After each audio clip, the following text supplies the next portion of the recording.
Car tractor भीषण अपघातात भाजपा महिला आघाडी तालुकाध्यक्ष ठार झाल्याची घटना अहमदपूर अंबाजोगाई महामार्गावरील लांजी पाटीनजीक मंगळवारी रात्री 7:30च्या सुमारास घडली। या अपघातात त्यांचे पती गंभीर जखमी झाले आहेत। गयादेवी शिरसाठ असे मयताचे नाव आहे।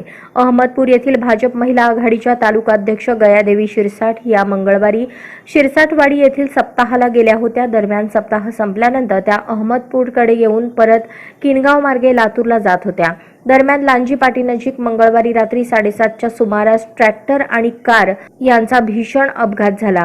कारमधील भाजप महिला आघाडीच्या तालुकाध्यक्षा गयादेवी शिरसाठ यांचा जागीच मृत्यू झाला, तर त्यांचे पती गंभीर जखमी झाले आहेत। त्यांना अहमदपूर ग्रामीण रुग्णालयात प्राथमिक उपचार करून पुढील उपचारासाठी लातूरला रात्री उशिरा हलवण्यात आले। अपघात एवढा भीषण होता की कारचा अक्षरशः चेंदामेंदा झाला। आजच स्मार्ट महाराष्ट्र न्यूज चॅनलला सबस्क्राइब करा।